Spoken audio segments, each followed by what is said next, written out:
Catherine Foulon, Marie-Pierre Vicello, Florian Paris, Christelle Kégine, Patricia Coty, Jean-François Kerr, Julien Sterini, Hervé Kella, René Alberici, Valérie Giacomadi, Philippe Canobio, Geneviève Martin, Saïd Achache. Le quorum est atteint. Merci Camille. Donc évidemment, mes chers collègues, le conseil municipal de ce soir, relocalisé pour la dernière fois dans le gymnase Guy Drut, pour répondre aux règles sanitaires, n'échappe pas à la règle puisqu'il sera lui aussi filmé. Je rappelle que j'aurais souhaité qu'on le fasse aux Terres Blanches. Malheureusement, à quelques jours près, on n'a pas pu le faire aux Terres Blanches. Et donc, nous le faisons ce soir ici pour la dernière fois. Je souhaite chaleureusement remercier tous les participants et organisateurs des Journées des Plantes qui ont rencontré un vif succès, en plus de nous redonner le goût à la vie sociale. L'évolution permanente de l'épidémie sanitaire impose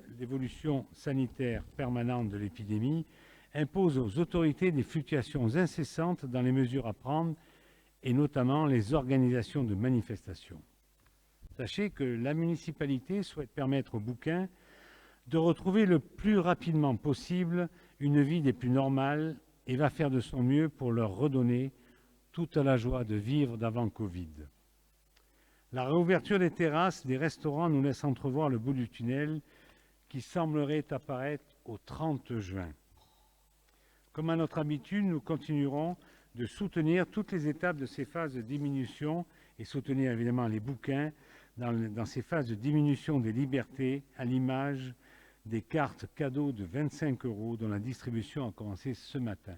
Je vous rappelle que c'est une délibération qui date de quelques mois, début d'année, qui nous a permis de faire cette distribution qui va continuer tout au long de ces jours-ci. Ne pouvant être dépensées que dans les commerces locaux, donc les commerces bouquins, elles apporteront un plus aux commerçants qui ont le plus souffert.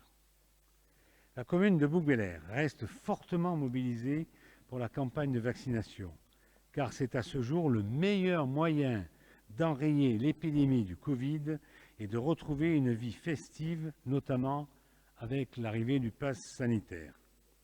C'est pourquoi j'ai réussi à faire venir le bus de la vaccination le 9 juin prochain sur le parking, ici même dans ce gymnase, pour que tous les retardataires puissent se faire vacciner à côté de chez eux. Pour vous inscrire, il suffit de contacter l'accueil de la mairie jusqu'à mercredi soir. La seconde dose sera, elle, délivrée le 13 juillet. Le conseil de ce soir traitera de nos petits bouquins avec le renouvellement de la délégation de service public dédiée aux crèches. Nous évoquerons également divers organismes partenaires auxquels la ville adhère, ainsi que le retour de la commune de Cabriès dans le SIGV, le syndicat intercommunal du Grand Vallat. Comme je vous l'ai dit en introduction, la vie culturelle redémarre. Après la journée des plantes, les somptueux jardins d'Albertas auront l'occasion d'accueillir prochainement d'autres événements. La nuit des associations le 18 juin et les rendez-vous musicaux avec le 29 juin l'Orchestre Philharmonique du Pays d'Aix et le 30 juin le trio Nota Femina. Les mélomanes seront comblés avec la 3e édition de Jazz sous les étoiles, toujours dans les jardins d'Albertas, le vendredi 9 juillet avec le caveau de la Huchette, et la billetterie est d'ailleurs d'ores et déjà ouverte. Les vendredis 2 et samedi 3 juillet prochains, la 3e édition des Chansons sous les étoiles accueillera au château Isabelle Fraval, le trio Gainsbourg, Confidentiel ou encore Odalva. Toujours au château, même si leurs appareils photo ont été bien moins sollicités qu'à l'accoutumée, 22 photographes de l'ADSB se sont mobilisés pour exposer leur travail du 4 au 14 juin prochain. Ils auront le plaisir de vous y accueillir pour cette édition 2021 de Luminance et heureux de vous présenter leurs images sur les 2 thèmes choisis, Scène de vie et Love Kay, I Kay. Le vernissage est prévu le vendredi à 18h30, dans le respect évidemment des normes sanitaires. Les photographes seront également présents lors de la nocturne prévue le mercredi 9 juin de 19h à 21h pour échanger avec les participants. Enfin, je vous informe que les inscriptions d'été pour le centre aéré ont débuté ce samedi et restent ouvertes jusqu'au dimanche 20 juin pour la période du 7 juillet au 31 août. Je vous rappelle également que les élections départementales et régionales se dérouleront les 20 et 27 juin prochains. La commune est en train de réaliser un protocole renforcé afin de garantir la meilleure sécurité sanitaire du scrutin avec tests rapides pour les citoyens qui les tiendront et désinfection de l'air par UV pour les bureaux de vote. Dernière nouveauté, les procurations se font par Internet avec un contrôle d'identité en gendarmerie et vous pouvez en recevoir jusqu'à 2. Tout à l'heure d'ailleurs, en fin de conseil municipal, monsieur le directeur général des services nous fera un exposé d'ailleurs sur la tenue des bureaux de vote tels qu'ils seront faits les 20 et 27 juin. Je vous invite à ne pas relâcher votre vigilance contre la Covid-19. Il est vivement conseillé de limiter les contacts et de faire attention aux personnes fragiles en cas de retrouvailles familiales. Et surtout, de continuer l'application des gestes barrières. C'est la chose la plus importante, je crois, que nous puissions avoir. Et je dirais juste pour l'anecdote que dans ma famille, on a quelques pharmaciens, et entre autres tenants d'officine, et que j'avais il y a quelques mois, quelques semaines, la réaction suivante: tu sais papa, on a moins de malades qu'avant. Évidemment, on appliquait les gestes barrières et on portait le masque. Donc, ce qui veut dire que ce qui est valable pour la Covid-19 est aussi valable pour les autres virus et les autres bactéries qui sont d'ailleurs plus importantes en taille. Voilà, mesdames et messieurs, mes chers collègues, et maintenant, si vous le voulez bien, place à l'ordre du jour. On va commencer par l'éternel compte-rendu qui a été affiché, que vous avez donc eu. Est-ce que vous avez des remarques là-dessus? Monsieur Kella, nous vous écoutons. Oui, merci de me donner la parole, monsieur le maire. J'ai effectivement quelques remarques, surtout sur ce qui apparaît dans la visio. Je pense que le compte-rendu visio est très important. S'il vous plaît, essayez de parler plus près du micro. On vous Pardon, entend vous m'entendez mieux. là? Plus près, comme ça va? Voilà. Donc je disais que le compte-rendu visio est d'autant plus important que l'acoustique de la salle est mauvaise, justement, et qu'on a parfois du mal, ou je ne suis jamais sûr d'avoir bien entendu. Donc, comme le compte-rendu écrit est très succinct, la visio est indispensable. Malheureusement, il faut la regarder pendant 1 heure ou 2. Alors, ma première remarque est vis-à-vis de notre liste municipale. Je voudrais préciser que notre liste ne supporte aucun parti politique. C'est une liste citoyenne et indépendante qui regroupe des bouquins et des bouquins qui souhaitent simplement améliorer la qualité de la vie à Bouc-Bel-Air. Donc notre seul engagement est limité à cela. Nous n'avons aucun engagement politique ailleurs. Par conséquent, je pense qu'il est inutile de nous envoyer à toute occasion vos diatribes antigouvernementales, comme vous l'avez fait à la fin du dernier conseil municipal. Nous ne sommes absolument pas concernés, et je ne pense pas que ça intéresse les bouquins d'ailleurs, si jamais on était concernés. Donc, ces attaques continuelles contre le gouvernement me paraissent en plus, la plupart du temps, totalement hors sujet par rapport aux questions qui sont posées, et en particulier qui concernent les problèmes de la ville. 99% des questions qui sont abordées au conseil municipal sont purement locales. Et vous en assurez la pleine responsabilité. Je pense que ce n'est pas la peine de renvoyer au gouvernement. À ce sujet, il ne faudrait d'ailleurs pas inverser les responsabilités. Vous représentez l'exécutif, comme vous aimez à le dire, vous le répétez assez souvent. Vous représentez l'exécutif et nous sommes l'opposition. Mais seulement 3 contre 30, comme vous aimez à le dire aussi. Donc il est bien évident que nous ne sommes pas dans des positions égales.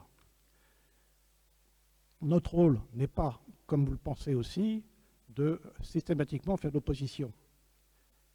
Mais il est aussi de poser des questions sur la gestion de la ville, des questions que les bouquins se posent, et de faire des propositions constructives qu'on aimerait bien parfois vous acceptiez, sur l'amélioration de la vie de Bouc-Bel-Air. Nos questions, comme je viens de le dire, sont celles des habitants de Bouc-Bel-Air. Les questions qu'ils se posent et que nous reportons. Donc je pense qu'il est irrespectueux envers eux de systématiquement les caricaturer, les tourner en dérision, de ne pas y répondre directement, d'avoir des réponses dilatoires ou de diversion, et que si vous pouviez simplement répondre aux questions, avec respect pour l'opposition, je pense que le conseil municipal y gagnera en dignité et aussi en démocratie. Voilà, merci monsieur le maire. Deux remarques, monsieur Kella. Un, vous êtes l'opposition, vous vouliez ou vous ne vouliez pas, vous avez été élu dans l'opposition, voilà, donc il y a une liste, il y avait 3 listes, il y a une liste qui est gagnée, ça représente la majorité, et vous représentez la minorité, c'est comme ça. Vous voulez ou vous ne vouliez pas, c'est comme ça. Bon. Et je ferai juste 2 remarques au niveau politique. La première, c'est qu'avec ce gouvernement, ou tout au moins ce président de la République, on a décidé que la taxe d'habitation, elle était supprimée. Bon, je sais ce que c'est qu'à l'euro près, c'est une recette très importante pour la commune. Je sais ce que ça veut dire à l'euro près, et je sais qu'une loi de finances fait aujourd'hui ce qu'une loi de finances demain peut, une chose sur laquelle la loi de finances demain peut revenir. Donc aujourd'hui, on nous dit que c'est à 1 euro près, c'est au même euro, etc. Mais je ne suis pas sûr de l'avenir. Et par contre, c'est une recette très importante pour les collectivités locales et les communes en particulier. Donc permettez-moi de dire simplement que votre président de la République, vous le soutenez libre à vous, c'est votre problème, c'est pas le mien. Moi, je ne le soutiens pas. En tout cas, c'est une grossière erreur. Deuxième chose, à partir du moment où, dans la crise sanitaire que nous venons de vivre depuis 15 mois maintenant, excusez-moi, mais il y a des moments donnés où on a vu quand même, le moins qu'on peut dire, c'était un peu à tâtons. Un pas en avant, 2 pas sur les côtés, un pas en arrière, le machin, on a fait... Bon, j'accorde à leur décharge, la décharge du gouvernement et du président, qu'en fait, ce virus-là, on ne le connaissait pas. Donc j'accorde à leur décharge le fait qu'on avançait comme on pouvait. Mais à un moment donné, on aime bien savoir quand même où on va. Et s'il n'y avait pas eu l'aide des collectivités locales et du département en particulier, je crois que la population ne serait peut-être pas au point où elle en est. Voilà. Dont acte, nous avons entendu votre déclaration, vous avez entendu la réponse que j'ai faite, on ne revient pas là-dessus, et je mets aux voix donc ce compte-rendu de la dernière séance. Non, mais on n'est pas là pour avoir un débat. Ou vous êtes d'accord, vous n'êtes pas d'accord, point à la ligne, voilà. Maintenant, quand vous dites maintenant qu'en fait on n'arrive pas à savoir les trucs, c'est filmé, c'est sur le site, tous les bouquins, y compris vous en premier, vous pouvez avoir le compte-rendu du conseil municipal qui est in extenso. Voilà, c'est tout, c'est clair. Alors, qu'est-ce que vous faites sur le conseil municipal? Vous le votez, le compte-rendu, vous le votez, oui ou non? Monsieur le maire, je veux intervenir. Vous ne me on permettez n'a pas pas un débat d'intervenir. là-dessus. Pardon? Vous Mais avez j'ai fait autre une chose à remarque. dire. Madame la conseillère municipale, vous avez fait une remarque, voilà, par le biais de votre colistier. Bon, on a fait la remarque, j'ai répondu, dont acte, point, terminé. Ah, on n'a Maintenant- droit qu'à une remarque? Maintenant, pardon? On n'a droit qu'à une remarque par groupe? Mais ce n'est pas une remarque, il a fait une litanie. Mais moi j'ai une remarque à faire, je ne peux pas la faire. Alors, je vous accorde 30 secondes pour faire votre remarque. Je vous remercie. Donc ce que je voulais dire, c'est que je ne peux pas approuver un compte-rendu que je n'ai pas reçu. Je vous adressais un courrier le 13 mai pour vous faire savoir que je n'avais aucune relation, aucun document, aucune information, aucune invitation aux commissions d'ailleurs, aux manifestations patriotiques qui me sont adressées par voie dématérialisée par la mairie. Donc mon courrier est resté sans réponse, sans effet, je n'ai pas été contactée. J'ai reçu la convocation et les documents du conseil municipal par courrier qui m'a été porté par la police municipale. Donc je voudrais savoir quand est-ce que je pourrais enfin disposer des moyens normaux qui sont mis à disposition de tous les conseillers municipaux qui sont autour de cette table. Voilà. Bien, Madame la conseillère municipale, je répondrai de la façon suivante. 1. Le règlement intérieur prévoit que c'est par voie dématérialisée. On est obligé de faire ça avec vous parce qu'il paraît que vous ne recevez rien. Alors arrangez-vous avec Monsieur le directeur général des services ou je ne sais quel fonctionnaire pour faire en sorte que votre adresse électronique soit enfin enregistrée par nous. Si vous ne la donnez pas, je me souviens très bien à partir du moment où vous êtes venu à ce conseil municipal, que vous avez remplacé la personne qui avait démissionné, il a fallu vous envoyer la police municipale pour être sûr que vous ayez reçu le le courrier. Donc voilà. Et vous n'avez jamais daigné répondre pour dire que vous étiez d'accord pour accepter le poste de conseiller municipal. Alors, à un moment donné, s'il vous plaît, je suis navré, mais à un moment donné, vous voyez ça avec monsieur... Ce n'est pas vrai, monsieur le maire. Je ne successeur. peux pas vous laisser dire ça. Non, Ce n'est pas vrai. non, je suis navré, mais c'est ce qu'on me dit dans l'administration, et moi je fais confiance à mon administration. Peut-être que vous ne faites pas confiance, c'est votre problème. En tout cas, je vous le fais porter, parce que pour moi, au moins, je suis sûr que vous avez les documents. Et puis quand le 8 mai ou le 11 novembre, excusez-moi, mais le 8 mai, c'est connu depuis 1945. Et on doit fêter ça depuis l'année 47. Donc, à ma connaissance, ça doit faire quelque chose comme 74 ans qu'on doit fêter ça. Donc, s'il faut vous le rappeler systématiquement, nous le ferons, ne vous inquiétez pas. Mais en tout cas, donnez une bonne adresse électronique pour qu'on puisse vous donner des documents. Tout le monde a mon adresse électronique, monsieur le maire. Je l'ai communiquée. Écoutez, alors moi, l'administration me dit on envoie, mais on ne sait jamais si elle a reçu ou elle n'a pas reçu. Non, Donc, on me dit que je ne reçois vous avez rien. qu'à au moins par courtoisie accuser réception de ce que vous recevez. Je Voilà. ne peux accuser réception que des choses que je reçois, monsieur le maire. Je ne reçois rien du tout. Bon, eh bien écoutez, vous entendez, hein, voilà. Vous n'arrêtez pas à me dire que Le DGS vous lui est envoyez, parfaitement vous au recevez courant. pas. Ça veut dire que vous ne voulez pas avoir une bonne adresse électronique. Alors, une fois pour toutes, on ne va pas passer des conseils municipaux pour une adresse électronique d'une conseillère municipale quand même, non? Bien sûr. Allez, important. je mets aux voix donc ce compte rendu. Est-ce qu'il y a des voix contre? Une voix contre, deux voix contre. Et vous avez même pouvoir, donc 3 voix contre. Est-ce qu'il y a des abstentions? Il n'y en a pas, donc majorité, merci. Ensuite, nous passons à l'adhésion de la commune de Cabriès au syndicat intercommunal du Grand Vallat, dont je suis rapporteur. Je rappelle que le syndicat intercommunal du Grand Vallat existe depuis 1973, qu'au fur et à mesure des décennies, il a évolué. Il existait au départ avec 3 communes et il a évolué. Il a évolué en bien, puisqu'il y a un peu plus d'une vingtaine d'années, c'était la prévention de la délinquance avec des permanences, maisons du droit et du citoyen, donc des permanences qui étaient effectuées par les professionnels du droit pour les habitants de ces 3 communes. Et puis, il a pris, puis on a continué avec, il y a une dizaine d'années, avec la prévention de la délinquance et la visio... pardon, la visioprotection, voilà, je cherchais le mot, la visioprotection. Et puis la visioprotection n'a pas convenu à monsieur le maire de Cabriès de l'époque, qui a dit que lui, il voulait des caméras. Et on lui a expliqué qu'il fallait peut-être un peu fibrer la commune, comme nous avons fait nous, comme Simiane a fait, et qu'à partir de ce moment-là, les caméras, elles marchaient un peu mieux, quoi. Voilà. Bon. Donc, il a souhaité en partir. Donc, aujourd'hui, la commune de Cabriès revient sur le SIGV. Donc, vous avez eu les délibérations aussi bien du SIGV que de la commune de Cabriès. Il faut prendre une délibération qui est concordante. Donc, je pense que vous avez des questions, donc je suis prêt à y répondre. Monsieur Canobio, vous avez la parole. Je ne vous vois pas très bien parce que vous vous cachez, mais heureusement que vous levez la main. Mais pourquoi ils n'ont pas de micro là-bas?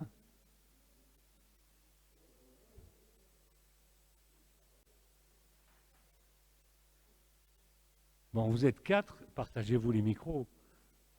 Un pour 2 de chaque côté. Merci. Donc, j'ai vu que sur la délibération, la commune de Cabriès, le 14 décembre 2016, demandait son retrait. Donc, et à l'heure d'aujourd'hui, la visioprotection, il y a un bâtiment qui a été fait à Simiane. C'est bien ça, monsieur le maire? Donc, qui c'est qui a payé est-ce que Cabriès va payer le coût que la commune de Bouc-Bel-Air et de Simiane ont payé? Alors d'abord, ce n'est pas la commune de Bouc-Bel-Air et celle de Simiane qui ont payé, c'est le SIGV lui-même qui a fait un emprunt, qui a eu des subventions, etc. Donc c'est monté, il y a le mur d'image, il y a un CSU. Bon. Aujourd'hui, le SIGV a un budget de l'ordre de 1 million annuel. L'entrée de la commune de Cabriès va avoir les conséquences financières suivantes. 1, au niveau des recettes. la commune de Cabriès, et nous aurons à le voter dans un conseil municipal suivant.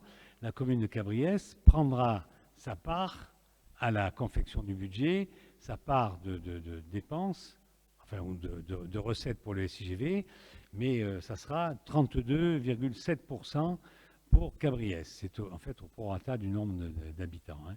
Ça sera 17 et quelques pourcents pour Simiane, et ça sera 49 et quelques pourcents pour Bouc-Béliard. Faites-moi le plaisir de ne pas me demander les pourcentages, mais en tout cas, c'est cet ordre-là, c'est en fait le nombre d'habitants qui compte. Donc, on va avoir un budget du SIGV qui va évoluer. Il va évoluer, mais très peu à la marge. Il va évoluer à la marge, puisqu'il va nous demander un médiateur de plus pour faire les médiations dans les collèges. Il va nous demander sans doute, à partir du moment où ils auront rejoint le CSU, parce qu'ils ne rejoindront pas tout de suite le CSU dans la mesure où, vous en doutez, le système de caméra n'est pas fibré et est un peu obsolète à Cabriès, donc ils ne vont pas rentrer tant qu'on n'aura pas fait un audit, on ne saura pas exactement où l'on est.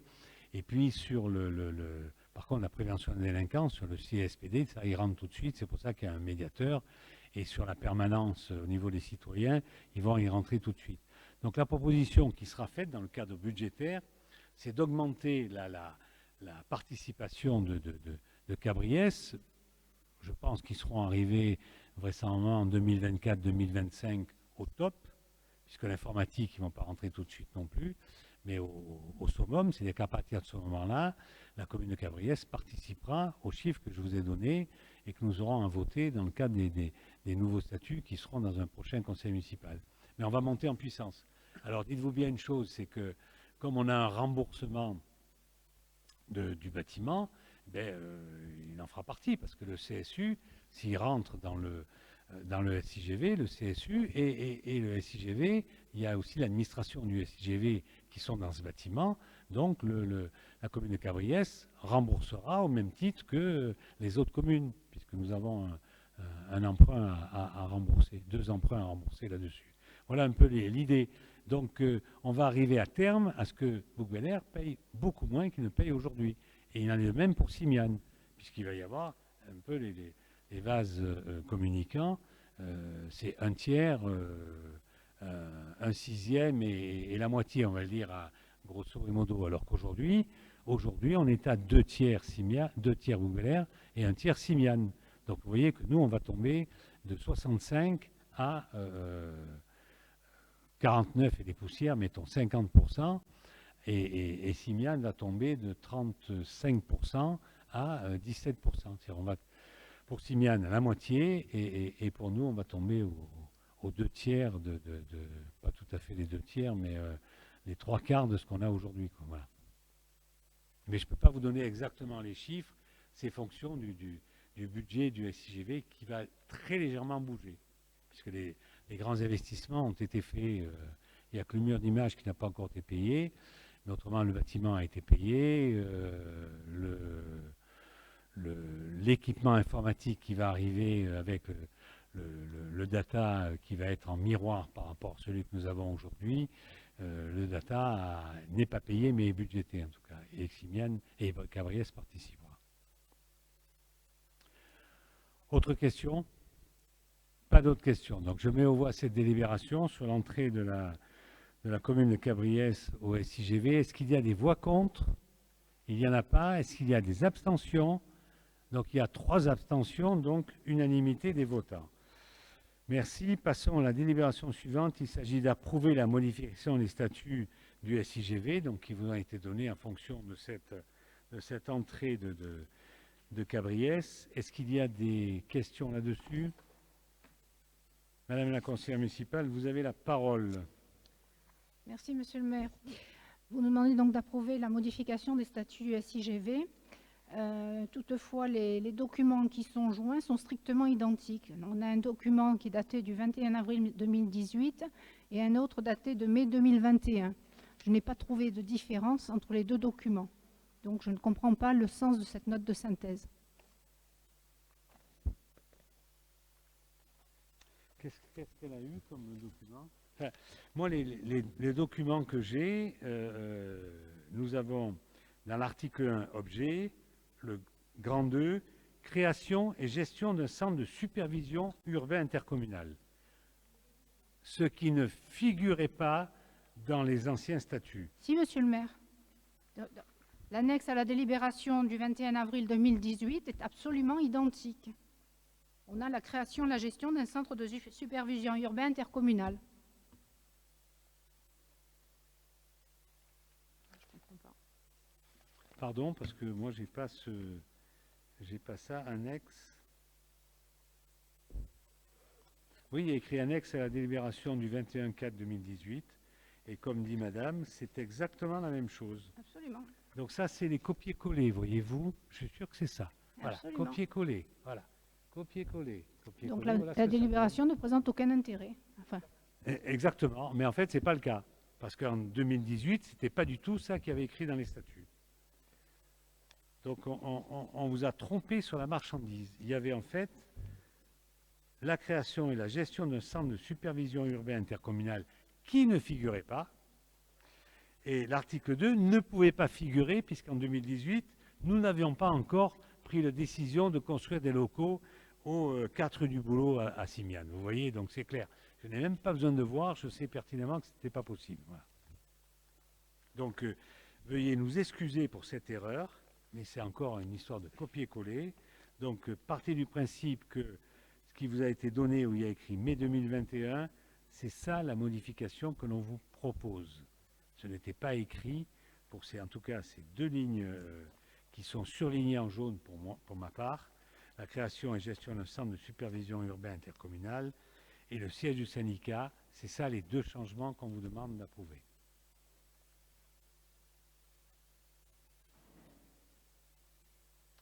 Il n'y a pas d'autres questions? Donc je mets aux voix cette délibération. Est-ce qu'il y a des voix contre? Une voix contre, 3 voix contre. Est-ce qu'il y a des abstentions? Pas d'abstention, donc majorité, je vous remercie. Ensuite, nous avons la dénomination d'une voie, chemin du plan marseillais. Bon, il s'agit d'un chemin qui est pour la plupart privé, mais qu'on m'a demandé, les riverains demandent à ce qu'il soit dénommé, et ils sont d'accord pour qu'on mette le nom du chemin du plan marseillais. Voilà, il s'agit du chemin qui commence goudronné et Super U et qui continue en face, qui part du giratoire et qui continue en face pour aller desservir un certain nombre de nos administrés. Est-ce qu'il y a des questions là-dessus? Pas de questions. Je mets aux voix cette délibération. Est-ce qu'il y a des voix contre? Il n'y en a pas. Est-ce qu'il y a des abstentions? Non plus. Unanimité. Je vous remercie. Nous allons changer de rapporteur puisque Mathieu Pietri va nous parler de la charte de jumelage avec la ville allemande de Feldafing. Oui, merci, monsieur le maire. Donc, en effet, par la délibération de 2014, le conseil municipal avait acté la création d'un comité de jumelage et par la délibération du 21 septembre 2020, les membres au sein de cette structure ont été désignés par le conseil municipal. Le jumelage a pour objectif de développer les relations privilégiées entre deux villes, des échanges d'ordre culturel, social, économique, scolaire, et contribuer au développement durable entre ces deux communes. Vous vous souvenez qu'il y avait eu deux villes avec lesquelles le comité de jumelage était en discussion, Fiesole, avec lequel nous avons un pacte d'amitié, et la ville de Feldafing. Après des échanges avec la ville de Feldafing, nous vous proposons la présente charte de jumelage, étant précisé que, parallélisme des formes, la ville de Feldafing a voté en conseil municipal, dans les mêmes termes qui vous sont proposés ce soir, la charte de jumelage de 19 mai, donc il y a quelques jours de ça. Cette délibération est passée en commission culture et patrimoine le 19 mai également, et qui a rendu un avis favorable. Merci Mathieu. Est-ce que vous avez des questions à poser à Mathieu? Madame la conseillère municipale, vous avez la parole. merci, monsieur le maire. En 2015, un pacte d'amitié, comme le disait M. Pietri, a été signé avec la commune de Fiesole. Il devait aboutir à un jumelage, mais à ma connaissance, cela n'a pas été fait. À l'époque, vous avez mis en avant les centres d'intérêt communs des deux communes de taille identique. Alors, je loue aujourd'hui votre volonté de signer une charte de jumelage avec une ville allemande, mais pourquoi avoir choisi une ville de 4 850 habitants? Les problématiques d'une ville de 5 000 habitants sont complètement différentes de celles d'une ville de 15 000 habitants. Il est bien évident que j'aurais pu poser ces questions au cours de la commission Culture et Patrimoine qui s'est tenue le 19 mai, comme l'a dit M. Pietri, mais je n'y ai pas été invitée. Voilà, donc je le fais ce soir. Merci. Alors, sur la commission, tous les membres ont été, on ne va pas y revenir, hein, ça a été abordé, tous les membres ont été informés de la commission, peu importe. Sur l'objectif, en fait, est d'avoir des villes effectivement d'une même strate, c'est-à-dire dans les mêmes proportions de population, mais pas identiques. Il y a une volonté commune qui doit prévaloir. Et cette volonté commune, on l'a avec la mairie de Feldafing.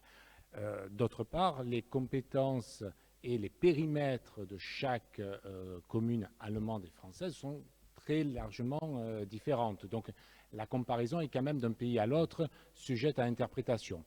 Ceci étant dit, on a reçu, il y a eu un processus d'appareillement qui a été mené en parallèle avec le collège de Bouc-Bélair, avec le collège de Feldafing qui a abouti.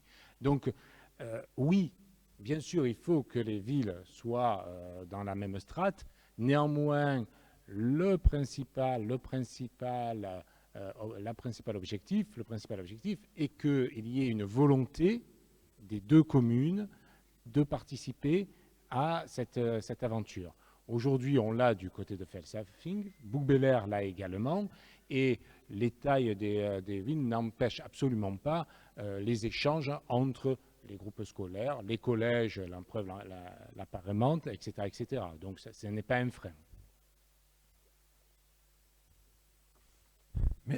Merci Mathieu. Moi je rajouterai qu'en ce qui concerne Fiesole, vous l'avez évoqué, Fiesole, j'allais dire, pour se marier, il faut être deux.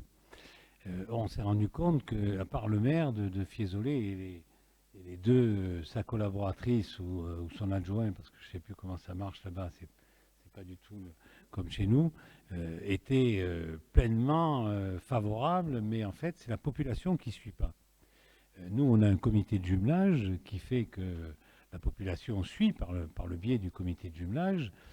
Et avec Fiesole, on n'entend plus parler depuis maintenant plus d'un an et demi, après les élections qui ont eu lieu à Fiesole. Par contre, Feldafing, on a un appariement qui se fait plus facilement parce qu'on a l'équivalent du comité de jumelage que l'on retrouve à Feldafing.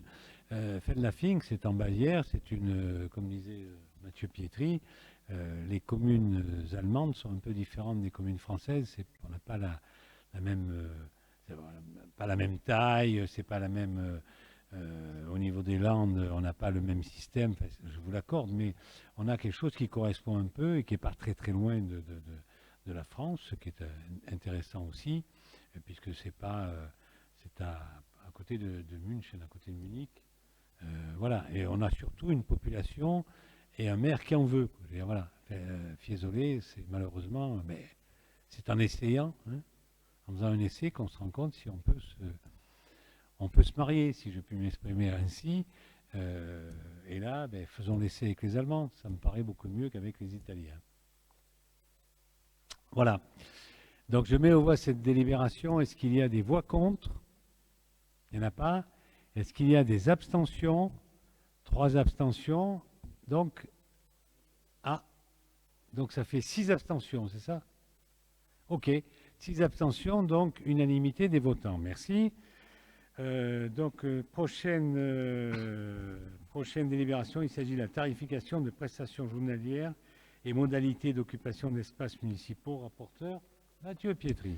Oui, il vous est proposé effectivement de délibérer sur la tarification des prestations journalières pour les espaces municipaux. Notamment l'espace Jean d'Ormesson, chapelle œcuménique sur la salle, et le terrain stabilisé de multi-activités du Moussou. Les autres salles avaient déjà fait l'objet d'une délibération et on ne fait que reprendre les termes de la délibération précédente, des délibérations précédentes pour les intégrer, pour avoir un document unique, une vision globale de ce qui se pratique sur la commune. Il vous est proposé pour ces deux espaces de reprendre la tarification qui était en cours et les conditions de tarification qui étaient en cours sur les autres espaces communaux. Il vous en est fait le détail. En termes d'organisation et d'exploitation, il y a une différence entre la salle Jean d'Ormesson et les Terres Blanches, qui est due en fait à sa localisation. La salle Jean d'Ormesson est au milieu d'habitations, donc on vous propose de terminer les manifestations à 22h30 maximum, et au fait que la salle Jean d'Ormesson n'ait pas de gardien dédié comme les Terres Blanches, et là effectivement la commune assurera la présence du SIAP pendant les manifestations des associations. Ensuite, ce sont des espaces qui sont dédiés en priorité aux actions municipales et aux associations bouquaines et à des conditions tarifaires telles qui sont définies en fait lorsqu'il y a un échange d'argent, lorsqu'il y a des lotos, etc., la commune se donne la possibilité d'appliquer les tarifs que vous avez sous les yeux.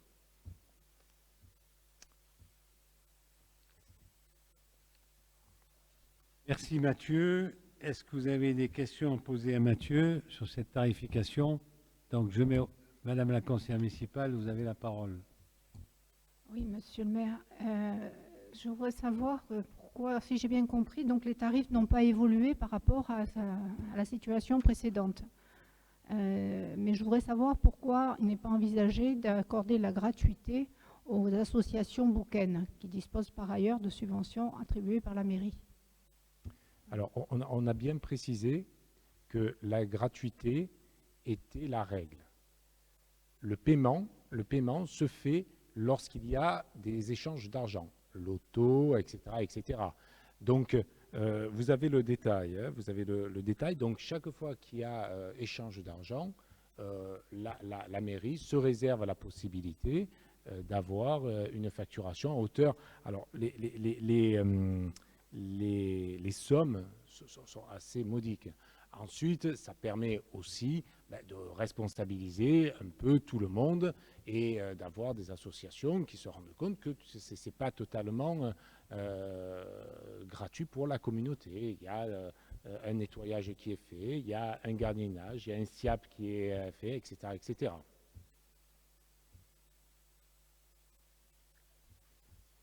Bien. Monsieur Canobio, vous avez la parole. Oui, juste une petite question. Pourquoi on loue le terrain stabilisé d'activité du Moussou aux sociétés? Parce que là, je vois pour les sociétés. Donc, ça peut empêcher aux associations bouquaines de... Non, en fait, c'est purement du droit. On a fait passer la délibération à notre conseil juridique, effectivement, et pour border la chose, on cible les associations extérieures et les sociétés dans le même. La volonté municipale, très clairement, n'est pas d'avoir des locations à des sociétés, et encore moins à des sociétés événementielles, bien évidemment. Ceci étant dit, je précise également, je ne l'ai pas fait, que cette délibération a reçu l'avis favorable de la commission culture et patrimoine du 19 mai. Merci, merci Mathieu. Monsieur le conseiller municipal, simplement, des sociétés, il y a la société de chasse, qui n'est pas une société, mais qui s'appelle la société de chasse et qui est une association loi 1901. Donc, comme dit Mathieu, c'est un problème simplement de définition juridique. On fait du droit. Et il y avait aussi, par exemple, on a été sollicité quelquefois pour des syndics de copropriété qui sont sur la commune et on leur donne la possibilité de se réunir dans nos locaux, mais pas en lieu et place des associations. Les associations et les manifestations portées par la municipalité restent prioritaires sur ces salles. Bien, plus de questions. Je mets aux voix donc cette délibération. Est-ce qu'il y a des voix contre? Il n'y en a pas. Est-ce qu'il y a des abstentions? Alors, 3 abstentions, donc unanimité des votants. Merci. Ensuite, nous avons toujours avec Mathieu Pietri la désignation des représentants du conseil municipal au sein de l'association des Carbonero des Provences. Oui, donc il vous est demandé de désigner un représentant à cette association et par là même de fixer le montant de la cotisation. C'est une association à laquelle on a adhéré il y a 3 ans de cela. Le montant de la subvention, de la cotisation, pardon, est de 50 centimes d'euros par habitant, ce qui porte la cotisation annuelle à 7 542,50 €. Merci Mathieu. Est-ce que vous avez des questions à poser? Madame la conseillère municipale, vous avez la parole. Merci, monsieur le maire. Bouc-Bel-Air a, selon moi, une histoire agricole, mais en aucun cas minière. Bouc-Bel-Air n'appartient à aucun bassin minier. Je ne comprends pas l'intérêt pour la commune de Bouc-Bel-Air d'adhérer à cette association, même si l'adhésion remonte à quelques années. On parle dans le corps du rapport de tarifs préférentiels. J'ai regardé sur le site de l'association et j'ai noté que pour les scolaires et les centres aérés, le montant des droits d'entrée s'élevait à 2,50 € et pour les groupes d'adultes à 4 €. Donc, si je fais un calcul rapide, que je divise par 2 le montant de la cotisation annuelle de 7 542,50 €, cela permet de payer 1 490 entrées pour les enfants. Si on met 20 enfants par classe, ça fait 74 classes et 931 adultes. Alors, si la commune doit bénéficier de tarifs préférentiels en plus de la cotisation de 7 542,50 €, je ne comprends pas très bien l'intérêt financier pour la commune. Donc, je ne trouve pas ça cohérent du tout. Pardon. Il y a un intérêt financier, mais il y a surtout un soutien à notre histoire, notre patrimoine, et ça fait partie, le bassin minier. On peut en parler toute la nuit, mais la ville de Bouc-Bel-Air a été impactée et encore impactée par cette histoire commune. Donc, il y a à un moment donné la volonté de la municipalité et de soutenir ce projet qui est impactant sur l'ensemble du bassin de Gardanne, avec des relations privilégiées qui passent par la mairie et qui est offerte aux classes pour aller visiter, etc., etc.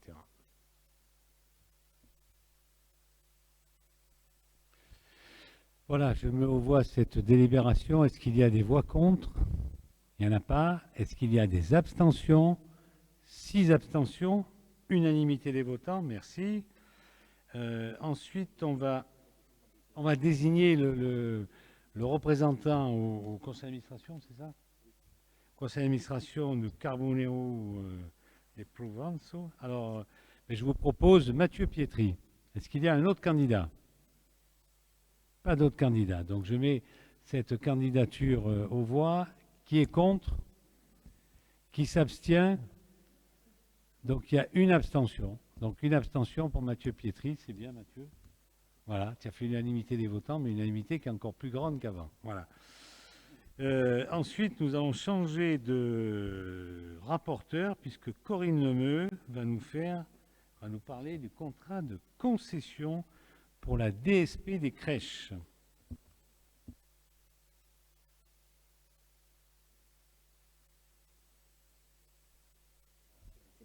C'est bon. Merci, monsieur le maire. Oui, je vais me rapprocher. Donc, après avoir recueilli l'avis de la commission consultative des services publics locaux et celui du comité technique, le conseil municipal en date du 30 novembre 2020 s'est prononcé par délibération sur le principe d'une délégation de services publics pour la gestion des crèches municipales de la ville et a autorisé monsieur le maire à lancer la procédure. Les étapes de consultation à laquelle il a été procédé sont les suivantes. Donc, envoi de l'avis d'appel public à concurrence le 21 janvier 2021, publié au BOAMP le 23 janvier 2021, au JOU le 26 janvier 2021 et transmis à l'ASH le 25 janvier 2021. Réception de 4 offres dématérialisées dans les délais. Donc, le pli numéro 1, Bulle et Billes, le pli numéro 2, Audelvar, le 3e pli People and Baby et le pli numéro 4 IFAC. Il y a ensuite eu la commission d'ouverture des plis le 23 février 2021 à 14 h.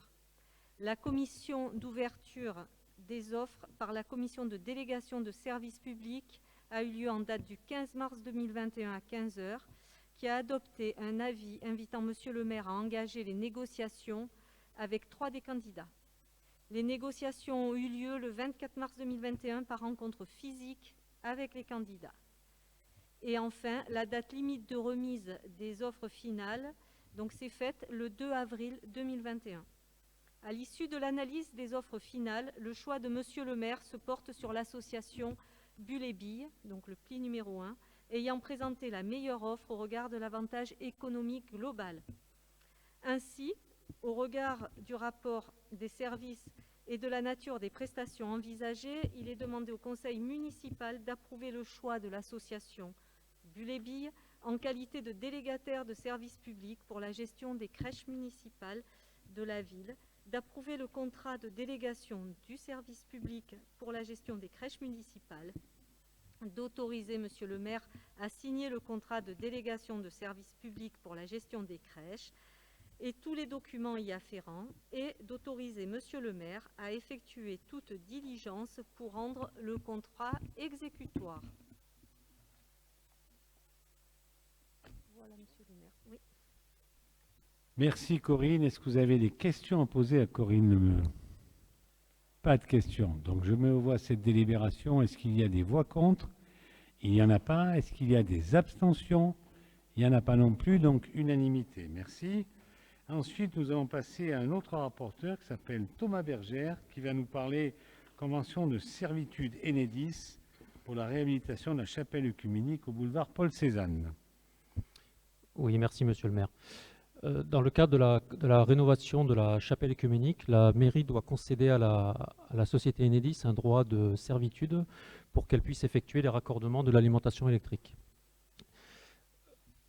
Donc, il vous est proposé cette délibération, sachant que cette convention permettra également à Enedis d'effectuer ultérieurement, suivant ses besoins, de nouveaux raccordements ou d'enterrement de réseau, de manière à réduire les réseaux aériens, et qu'elle devra permettre surtout d'accélérer les interventions d'Enedis, qui sont, on le reconnaît, parfois un peu lentes. Donc il est proposé au conseil municipal d'autoriser monsieur le maire à signer la présente convention, réglementant les servitudes, et d'accepter l'indemnisation. J'ai oublié de vous préciser que ce droit à servitude est accompagné d'une indemnisation de 20 €. En une fois ou tous les ans?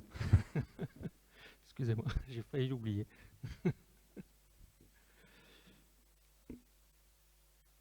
Voilà, est-ce que vous avez des questions? Pas de questions sur cette convention avec Enedis. Eh bien, écoutez, merci. Donc, je la mets aux voix. Est-ce qu'il y a des voix contre? Il n'y a pas de voix contre. Est-ce qu'il y a des abstentions? Non plus. Unanimité. Merci. Ensuite, passons à Maëva Cotelier qui va nous parler de la dérogation repos dominical. Il faut que le conseil municipal donne son avis.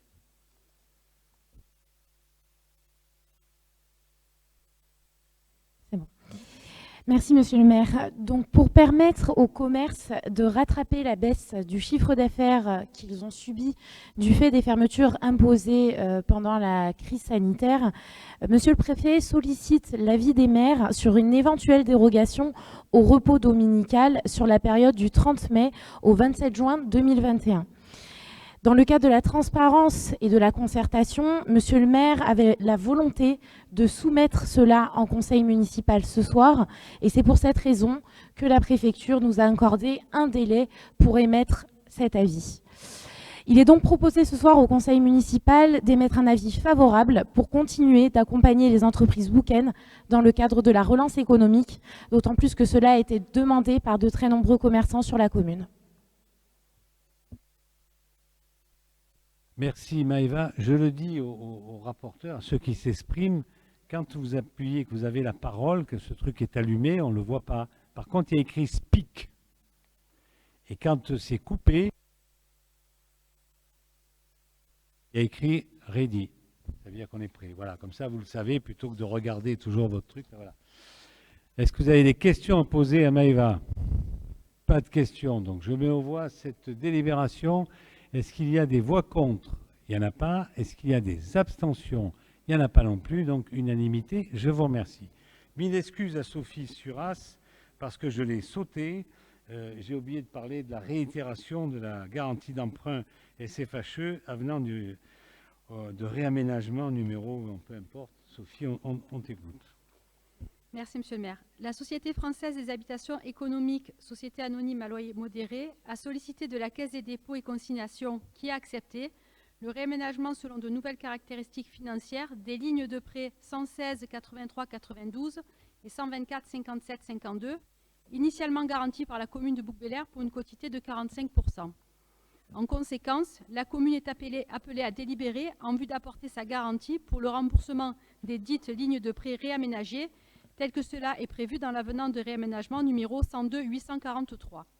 Il est précisé que la métropole Aix-Marseille-Provence, territoire Marseille, garante pour une quotité de 55%, a déjà réitéré sa garantie.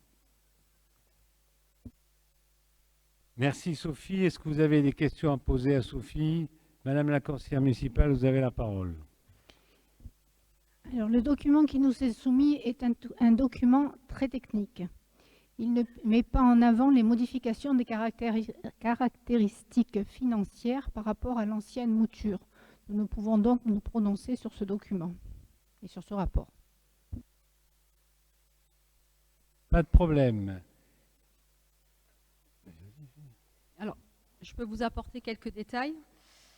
Donc, le réaménagement contractualisé porte en partie donc, sur des baisses de marge de l'ordre de 59 millions d'euros, des conversions en taux fixe pour 45 millions d'euros, un différé d'amortissement de 3 ans, soit 21 millions d'euros, et une modification des taux de progressivité, ce qui porte sur 65 millions d'euros. Ce réaménagement a pour conséquence, dans l'hypothèse où le livret A resterait stable, sur toute la durée de l'amortissement jusqu'en 2066, de réduire de 5 millions d'euros le coût des prêts concernés. Voilà.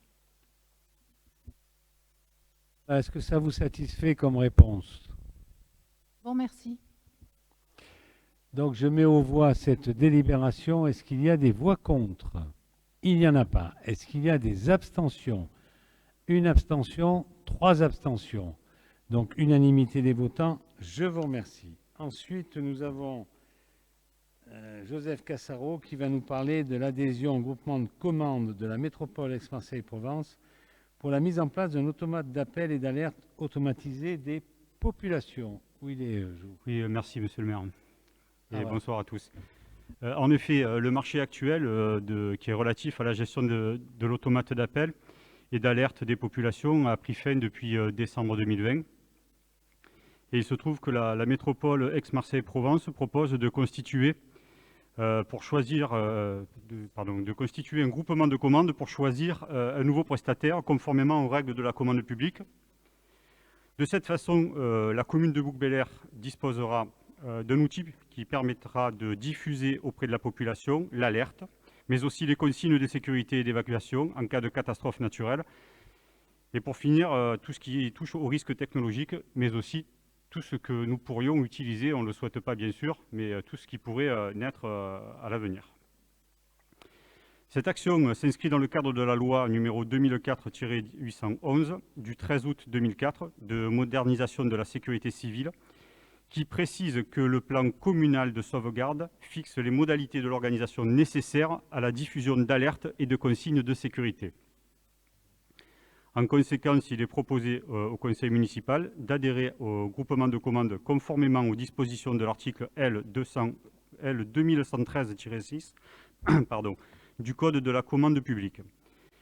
La constitution de ce groupement et son fonctionnement sont formalisés par une convention qu'il vous est proposé d'adopter. Et le groupement prendra fin au terme du marché qui sera conclu pour une durée de 4 ans.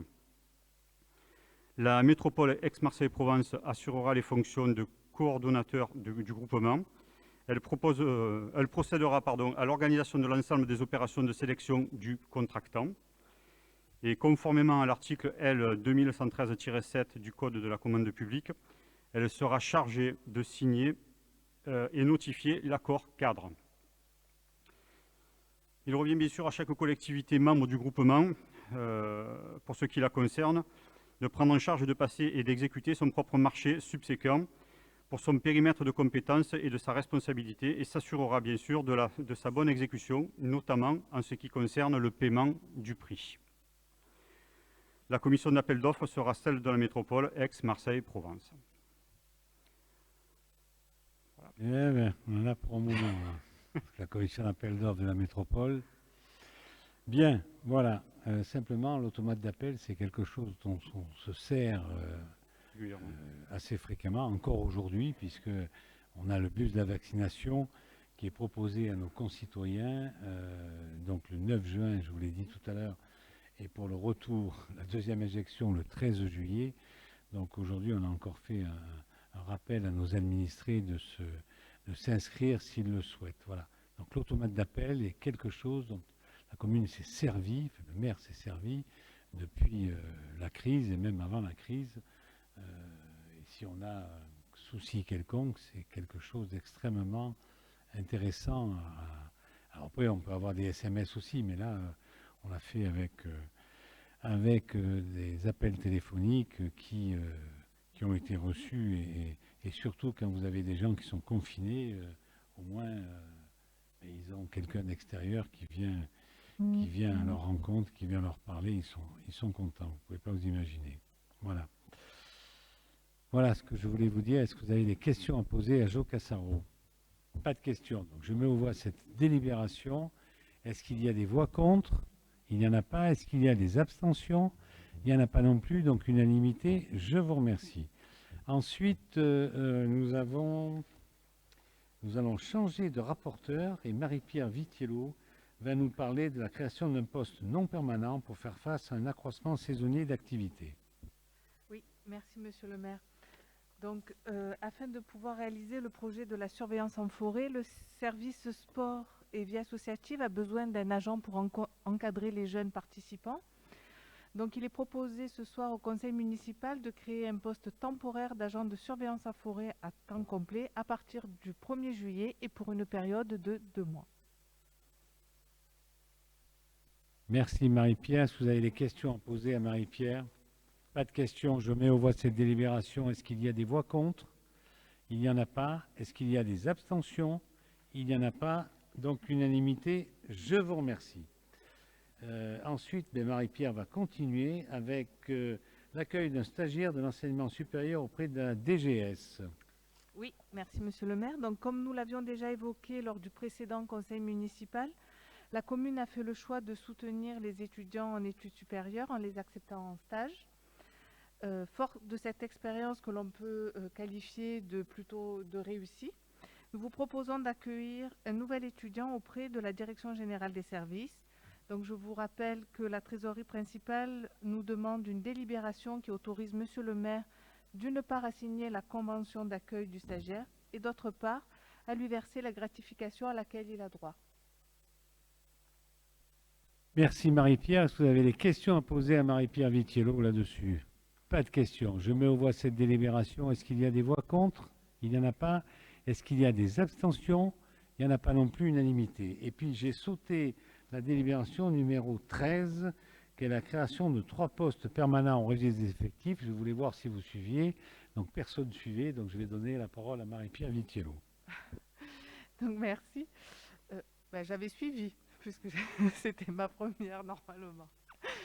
Donc, compte tenu des besoins du pôle solidarité et suite à un départ à la retraite, il est proposé au conseil municipal de créer un poste à temps complet d'adjoint technique, catégorie C, filière technique, à compter du 1er juillet.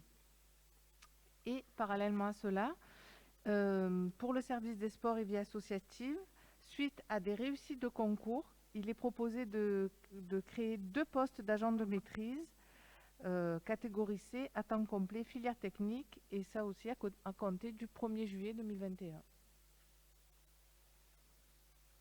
Merci Marie-Pierre. Est-ce que vous avez des questions à poser à Marie-Pierre Vitiello?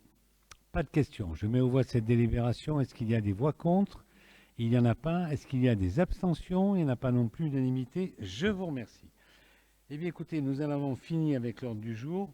Nous allons passer aux questions diverses et puis après il y aura le rapport d'information sur la tenue des bureaux de vote. Sur les questions diverses, nous avons reçu 2 questions diverses. La première, est-ce que je peux vous demander, alors c'est M. Kella je crois qui a envoyé ça, est-ce que je vais vous demander d'être un peu plus synthétique sur la question? Je vous le dis, là ça fait quasiment une demi-page. Question, c'est en fait vous expliquer que vous êtes pour et que finalement nous on a dit non. Bon, c'était facile de poser la question beaucoup plus simplement, mais par contre je vais la lire et je vais vous répondre là-dessus très simplement. Les AMAP, Associations pour le maintien d'une agriculture paysanne, sont destinées à favoriser l'agriculture paysanne qui a du mal à subsister face à l'agro-industrie. Le principe est de créer un lien direct entre un paysan et des consommateurs qui s'engagent à acheter la production de celui-ci à un prix équitable et en payant par avance. De nombreuses AMAP existent dans les communes voisines. Des habitants de Bouc-Bel-Air, pour l'instant au nombre d'une quarantaine, ont créé une association et ont monté une AMAP sur notre commune. Ils ont récemment rencontré des représentants de la municipalité pour obtenir l'autorisation d'occuper temporairement l'espace public pour leur distribution. Le producteur est identifié, il s'agit de produits bio en permaculture. Celle-ci pourrait idéalement avoir lieu le soir et n'entrerait absolument pas en concurrence avec le marché, car l'offre est différente, s'agissant d'une relation directe entre producteurs et consommateurs qui s'engage sur 6 mois. Cependant, cela pourrait contribuer efficacement à revitaliser le centre-village en offrant une alternative et renforcerait l'image écologique de la ville. Cette demande auprès des services de la ville n'a pas abouti pour l'instant. Nous vous demandons de bien vouloir accueillir favorablement cette initiative citoyenne, car nous ne comprendrions pas que Bouc-Bel-Air Ville Nature ne puisse pas mettre à disposition un espace public pour une distribution hebdomadaire de paniers pour cette AMAP. Juste, je vous répondrai de la façon suivante. La ville a bien été interrogée, les collaborateurs qui ont été interrogés, et y compris des élus. On ne leur a pas dit non. On leur a dit simplement, oui, vous êtes pile poil dans le marché des producteurs. Le marché des producteurs. On n'a pas parlé du marché dominical. On a parlé du marché des producteurs. Et s'il y avait, à un autre moment, un producteur qui venait distribuer ses paniers, nous avons estimé que ce n'était pas bon du tout. Et que par contre, il pouvait s'intégrer dans le cadre du marché des producteurs, qui nous a coûté quand même quelque argent, puisqu'on a une convention avec la Chambre d'agriculture, et on trouvait que c'était très bien de le mettre avec les autres producteurs qui vont venir dans le cadre de ce marché des producteurs, qui a lieu, je crois, le mercredi soir. C'est ça, Roger? C'est le mercredi soir, voilà. Donc il leur a été proposé de s'intégrer. Ça ne les intéresse pas. Qu'est-ce que les vous disent? On ne peut pas être plus réaliste que le roi, hein. Donc on leur a proposé, mais on est favorable, et on leur a dit, OK, venez le mercredi soir. Ensuite, on a une deuxième question diverse que je vais vous lire et qui là est très bien parce qu'elle fait 4 lignes. Lors du CM du 22 mars, une présentation des modalités de reprise du site Altéo a été effectuée. Nous demandons à recevoir copie des présentations slides qui ont été faites. Je ne sais pas si ça veut dire slide, mais enfin bon, voilà. Existe-t-il un compte-rendu des questions? Moi, je sais qu'il y a eu des présentations en diapositives qui ont été projetées, quoi. Je veux dire, voilà. Des translucides qui ont été projetés, mais après, slides, je ne sais pas ce que c'est. Existe-t-il un compte-rendu des questions-réponses qui ont suivi la présentation? Si oui, nous aimerions aussi recevoir ce compte-rendu. Nous n'avons pas de compte-rendu qui a été fait. Nous avons des transparents qui ont été affichés, mais que nous n'avons pas. On va demander à Alteo. Par contre, nous avons joué la transparence la plus complète. Le conseil municipal, à l'issue d'un conseil municipal, et tout le monde le savait, les représentants d'Alteo sont venus exposer tel qu'ils voyaient la reprise de l'usine Alteo existante. Et surtout, ce qui nous intéresse, c'est le dépôt de bauxaline, les boues rouges à Manche-Gary. Donc voilà, maintenant on va demander à Alteo qui nous donne les transparences. S'ils veulent bien nous les donner, on vous les transmettra à l'ensemble du conseil municipal. Voilà, mesdames, messieurs, ce que j'avais à répondre sur les questions diverses. Je vais maintenant passer la parole à monsieur le DGS qui va vous expliquer comment vont se passer les scrutins des 20 et 27 juin.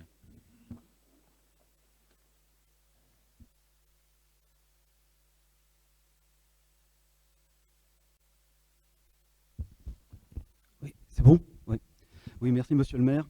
Oui, simplement quelques informations pratiques par rapport au scrutin donc, des 20 et 27 juin prochains qui se dérouleront à ce jour de 8h à 18h, sauf disposition contraire pouvant intervenir d'ici là sur décision préfectorale.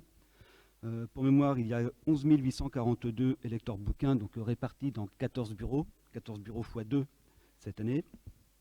Donc, je voulais appeler votre attention sur quelques spécificités ou assouplissements liés aux contraintes sanitaires et au double scrutin. Premier point, mutualisation des présidents et secrétaires. Donc il est possible pour ce scrutin uniquement des 20 et 27 juin de mutualiser les présidents et les secrétaires de bureau de vote lorsque ceux-ci se tiennent dans un même local, par exemple la salle du conseil municipal.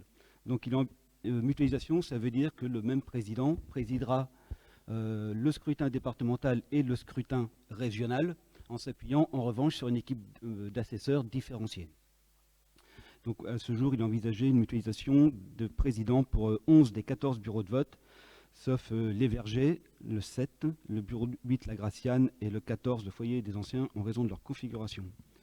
Donc de la même façon, sur l'ensemble des bureaux, les fonctions de secrétaire titulaire, c'est-à-dire le secrétaire qui ouvre le bureau de vote, seront assurées par une même personne qui s'appuiera au long de la journée sur 2 autres secrétaires suppléants. Pour mémoire, dans les bureaux de vote, donc double scrutin, ça veut dire que les électeurs seront invités comme traditionnellement exercer leur droit de vote pour les 2 scrutins, mais il n'y a aucune obligation pour un électeur, éventuellement qui voudrait simplement voter pour l'un ou l'autre, de le faire. La localisation des bureaux de vote, afin de répondre aux préconisations et aux conseils de l'État et du Conseil scientifique, de privilégier les opérations électorales en extérieur là où les conditions le permettent. Les bureaux 2, c'est-à-dire école élémentaire Les Pins, et 4, l'école élémentaire de la Salle, les bureaux de vote seront installés sous les préaux de ces 2 établissements, sauf si les conditions météo, effectivement, ne le permettent pas avec du trop grand vent. Configuration des bureaux de vote. Pour ces 2 la pluie en est à l'abri, monsieur le maire. Il est à noter que pour ces 2 scrutins également, en application des consignes gouvernementales, là c'est vraiment une spécificité, ne seront autorisés dans chaque bureau de vote que 3 personnes, que 3 électeurs en même temps. L'un qui prendra les bulletins sur la table de décharge, le deuxième qui sera en train d'exercer son choix dans l'isoloir, et le 3e électeur sera à la table de vote pour voter et signer la liste d'émargement. Dans les locaux qui accueillent les 2 scrutins dans un espace partagé, le nombre est porté à 6, répartis de la même façon. Et compte tenu de ce format spécifique, et donc du peu d'électeurs dans le même bureau, lié au contexte sanitaire, la règle traditionnelle imposant un isoloir pour 300 électeurs ne s'appliquera pas les 20 et 27 juin, comme nous l'a indiqué la préfecture. Donc les isoloirs peuvent être mutualisés ou bien leur nombre être réduit à 1 ou 2 isoloirs seulement, la seule obligation étant bien entendu qu'un électeur soit accessible aux personnes à mobilité réduite. Et puis enfin, monsieur le maire l'a abordé dans son propos introductif au Conseil, il y a des mesures sanitaires qui sont reprises du scrutin des municipales ou amplifiées. Tout d'abord, les électeurs, les membres des bureaux de vote les bureaux de vote seront dotés de distributeurs de gel adaptés, de lingettes, de gants qui seront proposés aux scrutateurs pour le soir, des parois de protection en plexiglas également. La ville a procédé à l'acquisition de dispositifs permettant une désinfection de l'air par flux par lumière ultraviolette. Donc dans chaque bureau de vote, sauf les deux en extérieur, et puis également les terres blanches et le gymnase de Guidrut, puisque le volume de ces deux salles ne nécessite pas ce traitement. Et puis si besoin, si certains veulent connaître précisément le dispositif, Alexa pourra vous renseigner si vous voulez sur l'aspect très technique. Et puis enfin, dans les dispositions relatives à l'obligation pour les membres des bureaux de vote de présenter soit un certificat de vaccination, soit un test PCR, soit une attestation d'avoir déjà eu le Covid. C'est en cours d'évolution, parce qu'au départ, c'était une très forte suggestion, voire une obligation, et là, ça commence à revenir en arrière. Donc, on nous dit bien qu'en aucun cas, on ne peut exiger la présentation de ces documents. Donc, ça c'est une règle qui peut encore évoluer d'ici le 20 juin. Donc voilà, grosso modo, les principales données spécifiques vraiment à ce scrutin, de par les conditions sanitaires et de par le fait qu'il s'agit d'un double scrutin. Voilà.